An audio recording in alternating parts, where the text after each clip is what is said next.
Of all the mysteries that humankind has encountered through the ages, none have had a greater pull on our imagination than the sea.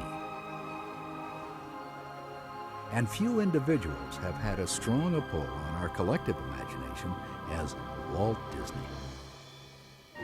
Walt's deep appreciation for the power and grandeur of the seven seas was evident in many of the projects he guided throughout his career. Even Mickey Mouse's first sound film was the maritime classic Steamboat Willie. So deep was his love of things nautical, Walt decided to start his voyage on the Sea of Matrimony, literally, with a honeymoon cruise. That cruise created a special memory that forever kept the salt of the sea and the romance of the cruise close to his heart. Walt's passion for offshore adventures started an odyssey for the Disney Company that would span the seven seas and several decades. The destination, the Disney Magic. Join us on a voyage of discovery and witness the birth of this truly magical ship.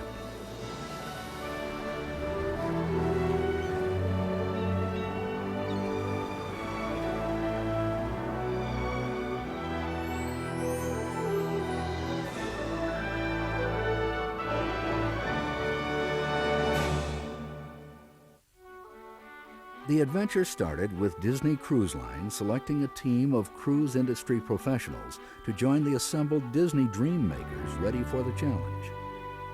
From the outset, the designers tried a variety of approaches that ranged from fanciful to futuristic. At the beginning, it was quite challenging. We didn't really know exactly what the ship ought to look like. One idea they had was that, well, why don't you make it very futuristic? Disney is a very progressive company. And one design that they thought should be similar to some other ships, which is painted all white, but yet with some cutout, Mickey motif. But we felt it was not enough. After a spirited competition among the design teams, the initial sketches were presented. Everyone agreed that these preliminary ideas were perhaps a bit too contemporary to be considered classic. But what direction should they take? The answer came from Disney chairman Michael Eisner, who also had an early introduction to the sea. As a child, he watched his grandparents depart on the Queen Mary and was a passenger himself on the last voyage of the Mauretania. These images left an indelible impression on young Michael, and it was this sense of grandeur that he wanted the Disney team to capture. When we were in the design phase of the Disney Magic, I kind of came out with the words, let's do a modern classic. Classic in the sense of sleek and ocean-going and romantic and Queen Mary, Queen Elizabeth-ish, and modern in the sense that it's, of course, got all the modern conveniences that a ship can have today. The team worked diligently to help bridge the gap between the ships of old and the current concept of what a modern classic would look like. To accomplish this task, the team would borrow from the classic styles of the majestic cruise ships from the 1930s. Features reminiscent of the golden age of ocean liners, like sleek bow lines, traditional exterior color schemes, and multiple funnels. Michael's response to the final design was immediate and enthusiastic. That's it. Now that the ship's exterior was agreed upon, the next critical task was finding a shipbuilder to bring the inspired design to life.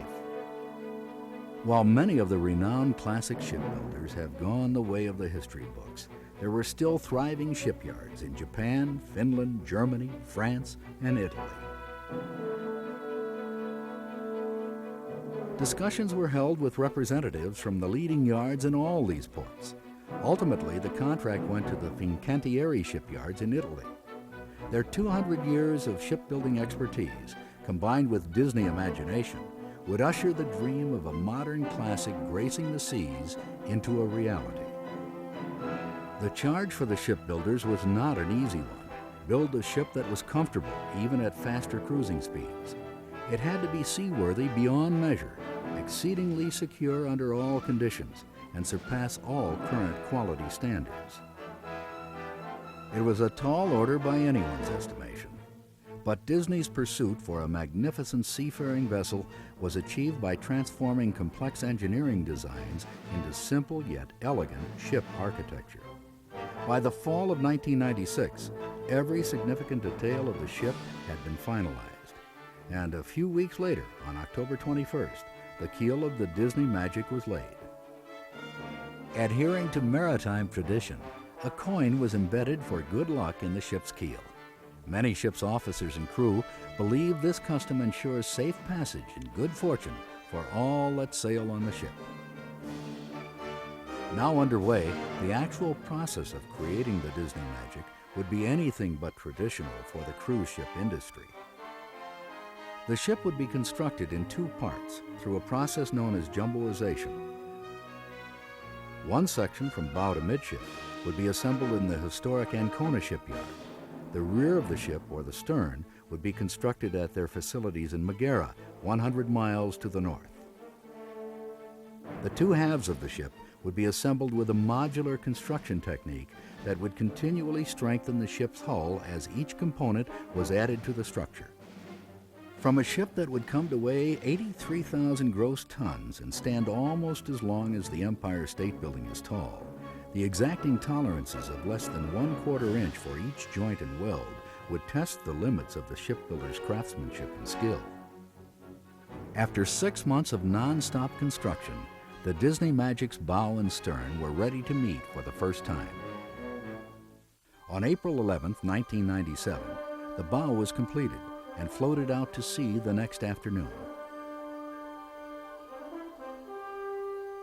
Using ocean-going tugboats, the massive bow section traveled up the coast at a closely monitored speed of 3 knots.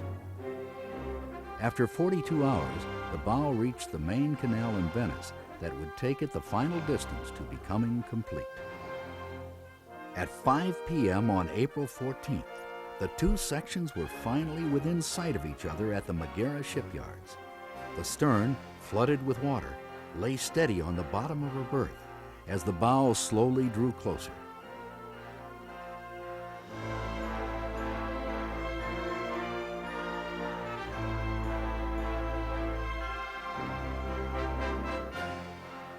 After several tedious hours, the two halves were joined together perfectly, and the Disney Magic finally became whole.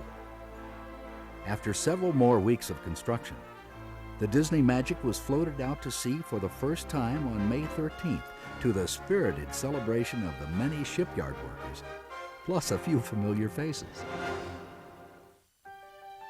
Next came the first of many sea trials, tests that would push the ship to its seaworthy limits to ensure the structural stability and design specifications of the Disney Magic. Sea trials play an important part in the creation of a ship. There are not very many of the cabins are finished by that time, and it may be something akin to taking your family car and having it delivered first with the engine, steering wheel, and brakes in it, and say, let's put some chairs in it, take it around the block, and make sure everything works, and then we'll finish off the rest of it. We check things that we can't look at just at the dock. We have things that have to be done under operating conditions. The propellers have to be turning. The shaft has to turn without water coming inside the ship. We deploy the lifeboats and can bring them back on the ship within a specified amount of time. We test the anchor. That's something we can't do at the dock because it's usually pretty shallow at the dock, so we have to let the anchor go out at sea. She really passed all the tests with flying colors and really proved herself to be a true thoroughbred in the greatest traditions of the sea. The battery of tests proved that the Disney Magic was ready to finish her interior spaces. Finally, it was time for the shipyard to officially transfer ownership of the vessel to Disney Cruise Line. The Disney Magic set sail from Venice and headed out to sea for the transatlantic crossing to its new home port in Florida. As the ship came within sight of Port Canaveral, a pod of dolphins were the first to greet her, much to the delight of the crew. Seafaring lore has it when dolphins ride alongside a new ship, it is said to be a sign of good luck for future voyages. After years of planning and months of intense construction, the Disney Magic finally arrived in her home port. A few weeks later, the stage was set to christen the Disney Magic. Honoring the maritime tradition of selecting respected and accomplished people to be the godparents of a ship, Disney Cruise Line could think of none other than Roy E. Disney and his wife Patty to officially christen the Disney Magic on July 30th, 1998.